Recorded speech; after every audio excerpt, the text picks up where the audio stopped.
Hello，大家好，我是阿尊。今天我们要来聊聊关于伊朗。伊朗这个国家呢，是有一个很远古的历史的，就是我们听说过的波斯文明，就是伊朗啊。这个波斯帝国的最盛时期是大约在公元前6世纪，居鲁士大帝就是 Cyrus the Great 建立了阿切梅尼德王朝。那个时候的波斯帝国呢，疆域是非常辽阔咯，包括今天的伊朗伊拉克一直延伸到埃及、土耳其，甚至到印度的河流域。当时是世界上最大的帝国之一。他们是利用非常宽容的治理方式，允许不同的民族、不同宗教信仰的共存，算是一个相当进步的古代帝国。那么在更早之前呢，是生活着一群被称为雅利安人 Aryans 的古代族群。所以伊朗这个名字其实就是源自于雅利安人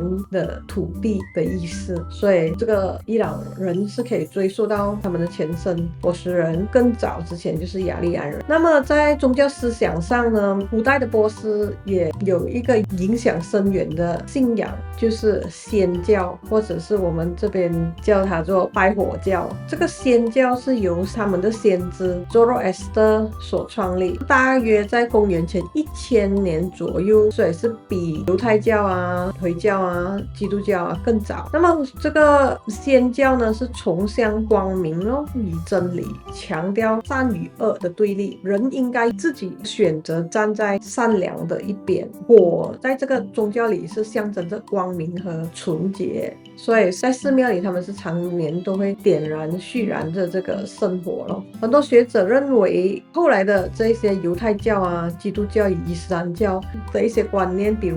天堂地狱末日审判、善恶的对立，其实都是受到这个仙教的影响。所以在历史的长河里呢，这片土地曾经孕育过非常古老的跟辉煌璀璨的一个文明，波斯文化，还有雅利安人的迁徙，仙教所代表的古代精神的精髓。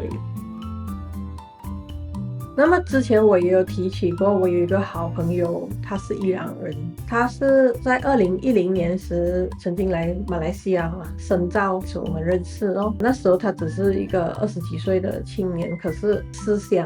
他的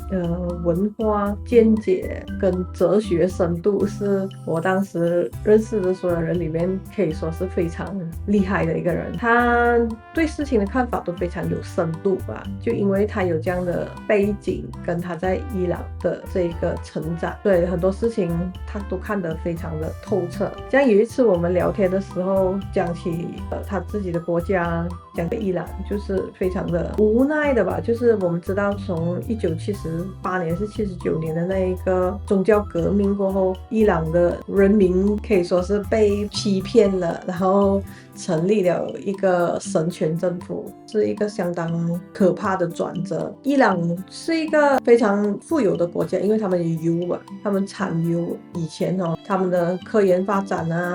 科学研究各个方面都相当的进步的。可是宗教革命过后呢，换了一个神权政府，就越来越糟糕吧，钱币一直不停的贬值咯，然后又被制裁经济不能够顺利的发展种种的原因，就是那个好像温水煮青蛙这样子吧，大家越来越辛苦。所以到近几年我们看到很多伊朗人都走上街头去示威去反对真的是有许多人因此而失去生命。哈梅尼是一个很可怕的杀人魔，因为伊朗这个远古的文化还有历史底蕴，所以他的人民是不能够这么容易被控制、被洗脑，所以就一直有这些反抗的声音，然后得到的是政府更加霸道的去控制、去镇压。所以那种感觉并不单只是越来越贫穷而已，而是一种无处可逃的那种窒息感。就是你的国家，你看到很多不合理的地方，很多迫害、洗脑，可是整个系统就好像一张网，把所有人都困在里面，然后很多人只能够选择沉默，因为一旦说错话，就会造成整个家庭都要去承受，是那种白色恐怖吧。所以当时听他讲这些故事的时候，我实在是不能够想象啊，是非常的复杂，没有我们想的这么单纯。他们也不能够靠外来的势力，就是没有人会真心的帮助你吧，如果不是为了利益的话，所以那个代价是很大的。他讲这些故事的时候，我觉得他已经是心死了吧，就是没有很激动，就是好像一个早已习惯的世界。很多时候我们觉得善良只是一个礼貌，但是对某一些人来说，善良是一种能够让人继续相信这个世界的美好吧。而且在很多艰难的环境里，可以选择善良本身就是一个很稀缺的品质。就是在你想想看，在一个这样的战乱，大家互相猜忌、迫害、内乱、内战的一个情况的时候，你是没有任何人可以相信的。你的善良分分钟是会被别人当着一个弱点来打击，就是一个生存的问题了。